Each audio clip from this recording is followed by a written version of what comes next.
Pernahkah kalian merasa mual atau bahkan muntah tiba-tiba?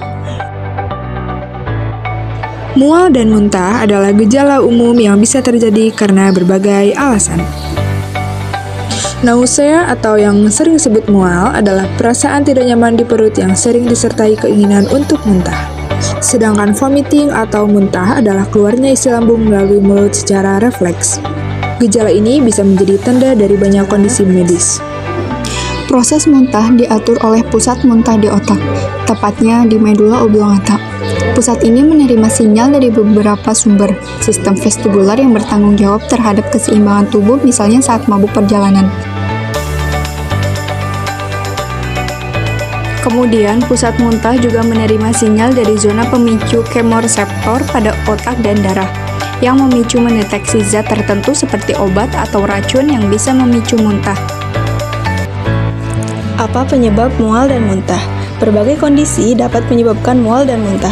Penyebab yang pertama adalah penyebab gastrointestinal. Penyebab ini melibatkan masalah pada saluran pencernaan seperti gastritis, gastroenteritis, dan GERD. Selanjutnya adalah penyebab non-gastrointestinal. Penyebab ini meliputi kondisi di luar pencernaan seperti mabuk perjalanan, migrain, morning sickness, serta gangguan psikologis seperti stres. Selain mual dan muntah, ada beberapa gejala tambahan yang sering muncul bersamaan, seperti nafsu makan berkurang, dehidrasi, perut kembung, dan juga nyeri perut. Untuk menemukan penyebab pasti dari mual dan muntah, dokter akan melakukan beberapa langkah diagnostik. Dokter akan melakukan anamnesis untuk mengetahui durasi mual atau muntah, hubungan dengan makanan atau aktivitas tertentu, serta riwayat kesehatan pasien. Selanjutnya, dokter akan melakukan pemeriksaan fisik dengan memeriksa tanda dehidrasi seperti kulit yang kering. Kemudian dilakukan juga pemeriksaan perut untuk mendeteksi adanya masalah pada pencernaan. Jika diperlukan, dokter akan melakukan pemeriksaan tambahan seperti USG atau CT scan untuk mendeteksi kelainan di saluran pencernaan.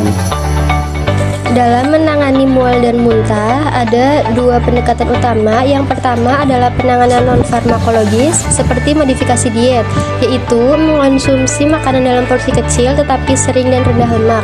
Lalu,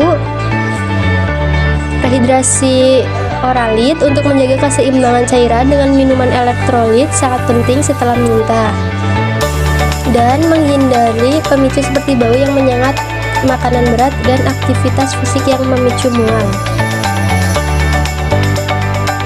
Selanjutnya adalah penanganan farmakologis, yaitu pemberian obat anti mual seperti ondansetron yang sering digunakan pada pasien pasca kemo atau gangguan pencernaan. Lalu metoclopramid yang dapat mempercepat pengosongan lambung dan cocok untuk pasien gastroparesis atau gangguan pengosongan lambung, dan domperidon yang dapat mengurangi gejala mual dan meningkatkan motilitas saluran cerna. Mual dan muntah yang tidak ditangani dengan baik dapat menyebabkan komplikasi serius, seperti iritasi pada esofagus.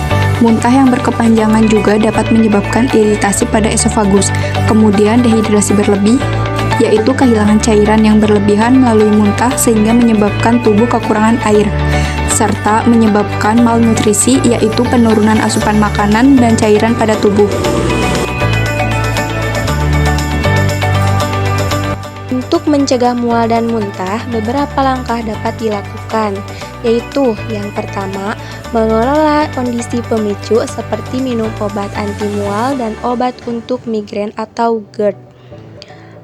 Kemudian, menghindari makanan pedas dan berlemak, serta aktivitas fisik berat setelah makan. Lalu, rehidrasi segera.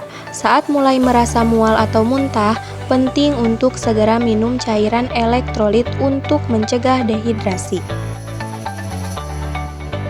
Mual dan muntah memang bisa sangat mengganggu, tapi dengan pemahaman yang tepat mengenai penyebab, cara penanganan, dan pencegahannya, kita bisa lebih siap menghadapinya. Jangan lupa untuk selalu jaga kesehatan ya. Terima kasih sudah menonton video ini.